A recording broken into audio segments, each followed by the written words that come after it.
Hello, good morning mga kachiret.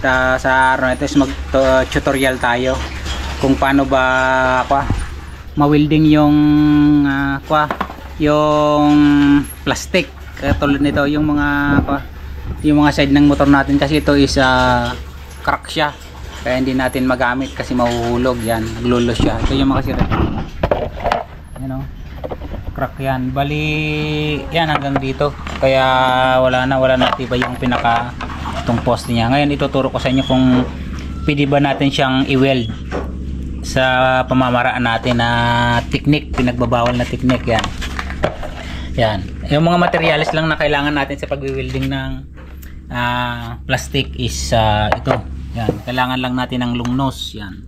Dapat long nose, and then kailangan natin ng alambre. Yan. Yan, alambre. Yan, bali na putol-putol na yan.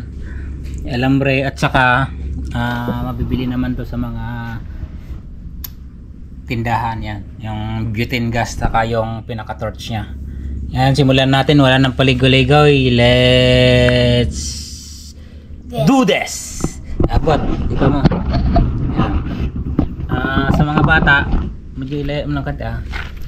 Yung gagayahin to kasi makakasunog tayo. Bukas na natin. Medium heat lang siya. Yan, yung katamtaman lang. Tapos yan, bali may apoy na yan mga kasiret.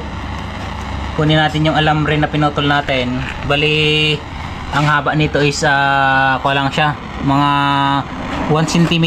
Yan, papainitin lang natin dito. Oops, nahulog. Aray ko, init.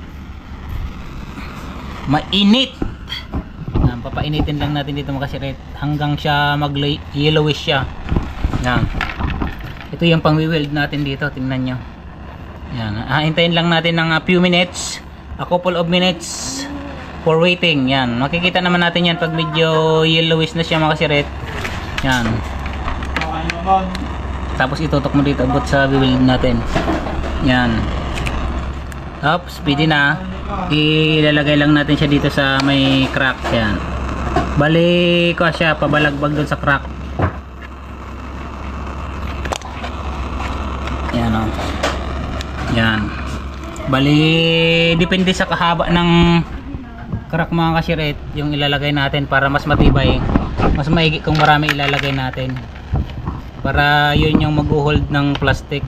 Kasi itong alambre is kakapitan siya ng plastic. Yan o, kita ba bot? Ito, itutukan mo. Oh, masunog yung cellphone natin.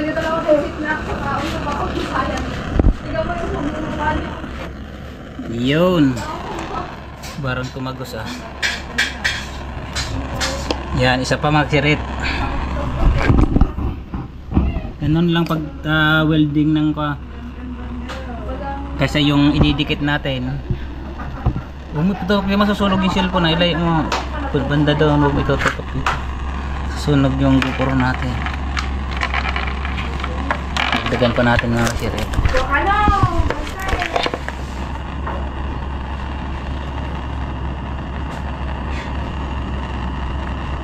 Tapos dikit.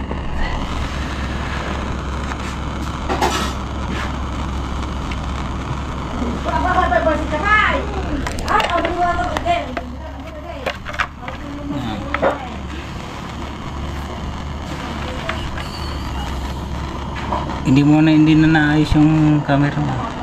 Yan, last na lang ito mga kasiret, last. Ang pagawin sa nagtitikal mo. Oo, wala nararamidam, di ka pa kadigos.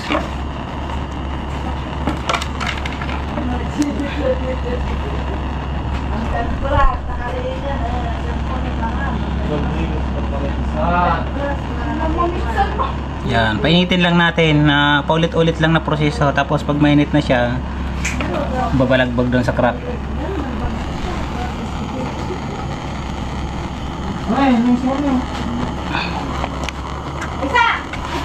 Yan.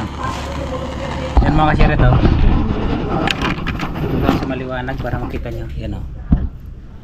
Yan. Babalagbag lang siya sa crack. Yan o. Tapos yan o.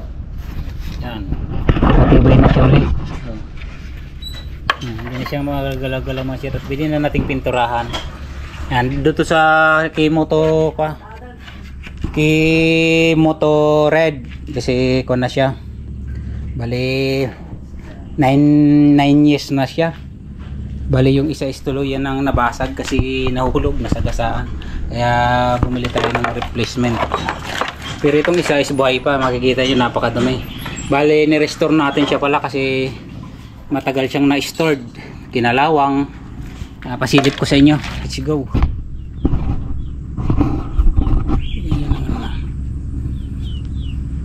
Yan siya makasira ito, ni-restore natin.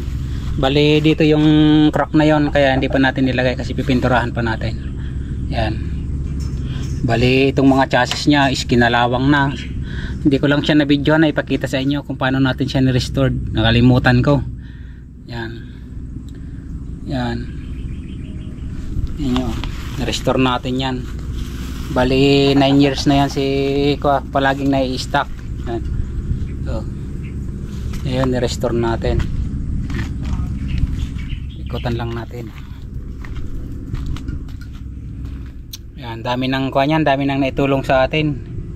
Yan yung pinakaunang pinagsiservice natin sa pagtatrabaho. Yan, ngayon is parang bago na. Yan, hanggang dyan na lang mga chiret yung tutorial natin kung paano mag weld ng plastic. Kahit anong plastic pwede siya. Yan. Bali ito lang yung gagamitin natin. Mabibili natin to sa mga hardware. Yan, bali ang kuha natin yan is nasa 90 lang yata. Tapos ito 79 pesos.